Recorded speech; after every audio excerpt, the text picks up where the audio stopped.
The candles flickered one final time in the chapel of St. Catherine before they were snuffed out forever.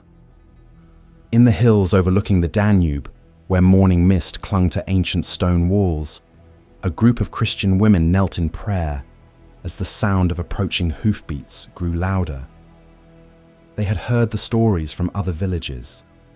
They knew what Ottoman conquest meant for women of their faith. The wooden doors that had protected their sanctuary for centuries would not hold against what was coming. Their abbess, Mother Theodora, clutched a worn Bible against her chest as she whispered final blessings. But no amount of prayer could prepare them for the systematic machinery of subjugation that was about to consume their lives. What you are about to discover reveals one of history's most deliberately concealed campaigns of cultural destruction. This is not the sanitized version of Ottoman expansion found in modern textbooks that focus on military strategy and territorial gains. This is the documented reality of how the Ottoman Empire developed and implemented a calculated system for transforming Christian women into instruments of imperial policy. For over 3 centuries, this machine operated with bureaucratic precision across the Balkans, turning wives, daughters, and sisters into living symbols of conquest. If you find these investigations into forgotten historical realities compelling, consider subscribing. It helps us uncover more stories that official histories often choose to ignore or minimize. Now let us examine what really happened when Ottoman forces encountered Christian communities and why the fate that awaited women was considered by many to be far worse than immediate death. The year is 1389. Ottoman armies have just achieved a decisive victory at the Battle of Kosovo, opening the Balkans to systematic conquest. But Sultan Murad's strategy for controlling these new territories went far beyond military occupation. He understood that destroying the cultural identity of conquered peoples required more than burning churches or executing nobles. It required attacking the very foundation of Christian society through the women who maintained its traditions, raised its children, and preserved its faith across generations. When Ottoman forces entered Serbian villages after Kosovo, they did not engage in random pillaging like typical medieval armies. Instead, they implemented a carefully designed system for identifying and categorizing Christian women based on their potential value to the empire. Young women between the ages of 12 and 25 were separated from their families and subjected to detailed evaluations that treated them like strategic resources rather than human beings. The selection process revealed the industrial scale of Ottoman planning. Women were examined not just for physical attributes, but for their literacy, their knowledge of local customs, their family connections, and their potential for bearing children who could serve imperial purposes. Those deemed suitable were marked with distinctive clothing that identified them as property of the state. Their names were recorded in ledgers alongside information about their origins, their families, and their intended destinations within the Ottoman system. The most beautiful and intelligent were reserved for the imperial harem in Constantinople, where they would disappear into a world of silk and surveillance that few would ever escape. Others were distributed among Ottoman officials as rewards for service or tools for maintaining local control. But the largest numbers faced a fate that combined elements of slavery, forced marriage, and cultural obliteration in ways specifically designed to destroy Christian identity while serving Ottoman interests.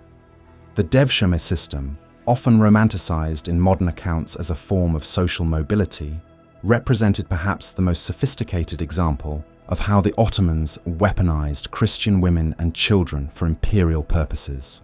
While history books typically focus on the recruitment of Christian boys for the Janissary Corps, the parallel system that targeted Christian girls operated with equal precision and far more devastating consequences for the families involved. Ottoman officials conducted systematic surveys of Christian communities to identify households with daughters of appropriate age and quality.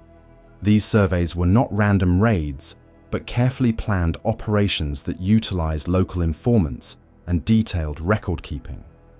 Families who attempted to hide their daughters faced collective punishment that could include the destruction of entire villages, ensuring community compliance through terror.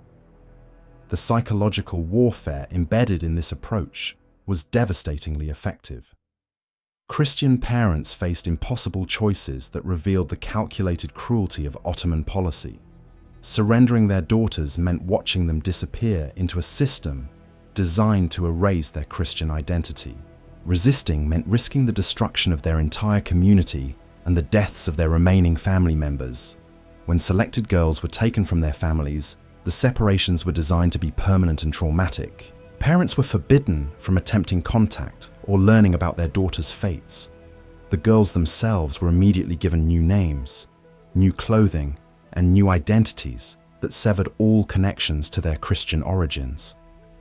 Those who attempted to maintain their faith or contact their families faced punishments that served as examples to others. The transportation of these women across the Ottoman Empire followed routes and procedures that treated them as valuable cargo rather than human beings.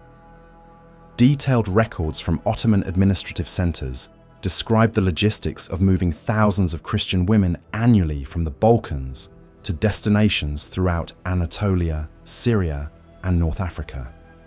These documents reveal a bureaucratic system that tracked their movements with the same precision used for military supplies or tax revenues. The conditions during transport were deliberately harsh, designed to break the spirit of resistance before the women reached their final destinations. Those who died during the journey were simply replaced by others selected from newly conquered territories. The Ottoman system operated with such efficiency that the loss of individual lives never disrupted the larger flow of human resources from Christian lands to Islamic centers. Upon arrival at their destinations, Christian women entered a world specifically designed to destroy their previous identities while extracting maximum value for the Ottoman state. Those assigned to private households faced immediate conversion to Islam, regardless of their personal beliefs or resistance. The conversion ceremonies were not matters of faith, but administrative procedures that legally transformed Christian women into Muslim property. The daily lives of these women revealed the systematic nature of their cultural destruction. They were forbidden from speaking their native languages, practicing Christian prayers, or maintaining any customs that connected them to their origins.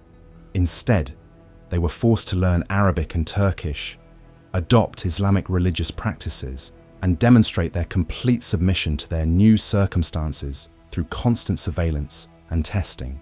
Those who showed signs of maintaining their Christian faith faced escalating punishments that went far beyond individual suffering.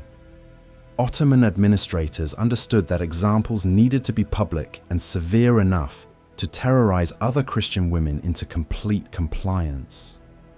These punishments were carefully documented in administrative records that treated the torture and execution of resistant women as routine matters of imperial policy. The children born to these women faced circumstances that revealed the long-term implications of Ottoman strategy.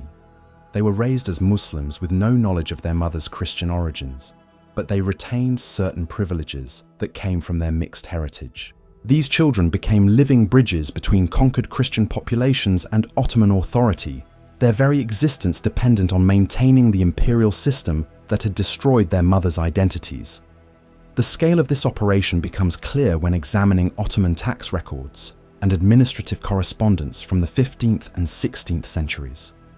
Documents describe the annual quotas of Christian women required from various Balkan provinces, the criteria for their selection, and the bureaucratic procedures for their distribution throughout the empire. These records treat human trafficking as a standard administrative function, comparable to collecting grain or recruiting soldiers. But resistance to these policies reveals that not all Christian women accepted their circumstances passively. Hidden in monastery archives and family chronicles are accounts of women who found ways to maintain their faith, communicate with their families, or even escape from Ottoman control. These acts of defiance were met with systematic retaliation, designed to eliminate any hope of resistance among other captives.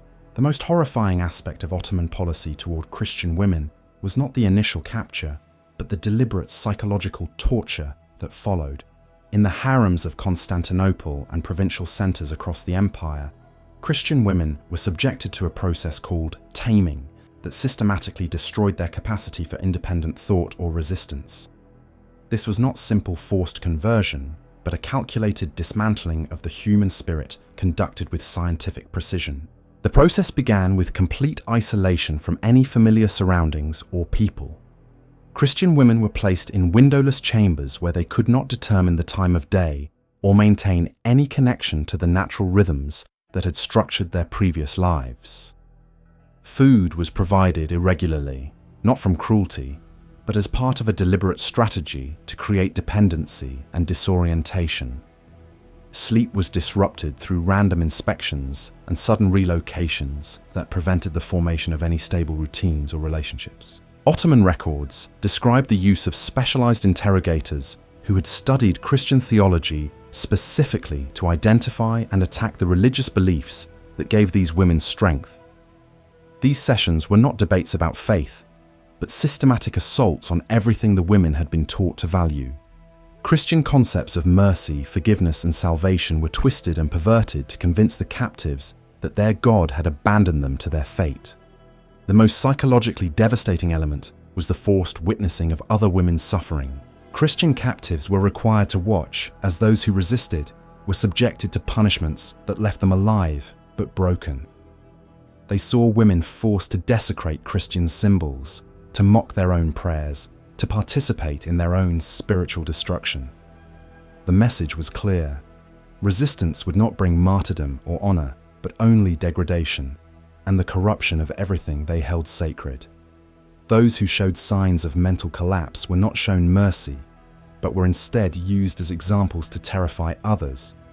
Ottoman administrators discovered that broken women who had lost their sanity could be more effective tools of intimidation than dead martyrs. These shattered remnants of former Christians were paraded before new captives as living proof that faith could not survive Ottoman methods. The sexual exploitation that followed was designed to complete the destruction of Christian identity through the ultimate violation of religious and cultural values. But this was not random brutality. Ottoman officials had studied Christian teachings about purity and marriage, and they deliberately structured the abuse to destroy these specific beliefs. Women were forced to participate in Islamic marriage ceremonies with multiple men, transforming Christian concepts of sacred union into instruments of humiliation. The children born from these unions faced a fate that revealed the true genius of Ottoman cruelty. They were raised to despise their mother's Christian origins while being trained to identify and capture other Christian women. These children became the most effective tools in the Ottoman system, using their knowledge of Christian customs and languages to infiltrate communities and identify suitable targets for capture. The documentation of these practices exists in Ottoman administrative records that treat the psychological destruction of Christian women as a matter of state policy. Provincial governors sent regular reports to Constantinople describing the effectiveness of various techniques, the resistance levels of different Christian populations, and recommendations for improving the conversion process. These documents reveal a bureaucratic system that approached human suffering with the same analytical precision used for military campaigns or economic planning. The economic dimension of this system added another layer of horror to the women's circumstances. Christian captives were not just symbols of conquest, but valuable commodities in a slave trade that operated throughout the Islamic world. The most beautiful and intelligent women commanded high prices in markets from Cairo to Baghdad, where they were sold to wealthy merchants and officials who valued them precisely because of their Christian origins. The training process for these sales was documented in manuals that described how to enhance the value of Christian slaves through specific forms of education and modification. Women were taught to perform Islamic prayers while maintaining the physical characteristics that marked them as former Christians. They learned to cook Islamic foods while retaining the domestic skills that made them valuable as household managers. This cultural hybridization created human commodities that satisfied Islamic legal requirements while providing the exotic appeal that increased their market value. The most successful aspect of Ottoman policy was the creation of a system that turned Christian women into active participants in the destruction of their own communities. Those who survived the initial trauma and demonstrated complete submission were given positions of authority over newly captured women. They became teachers in the conversion process, using their knowledge of Christian psychology to break down resistance more effectively than Ottoman officials could achieve alone.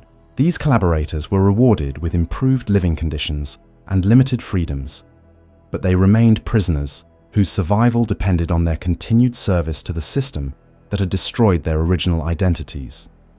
Their expertise in Christian culture made them invaluable for identifying the specific beliefs and attachments that gave new captives strength, allowing Ottoman administrators to target these vulnerabilities with devastating precision. The regional variations in these practices reveal the systematic nature of Ottoman planning. In areas with strong Orthodox traditions, officials focused on destroying connections to saints and religious festivals. In Catholic regions, they attacked beliefs about the Virgin Mary and the authority of the Pope. In Protestant areas, they targeted the individual relationship with Scripture that formed the foundation of faith. Each approach was specifically designed to attack the particular vulnerabilities of different Christian traditions. The physical locations where these processes occurred were constructed specifically for their psychological impact.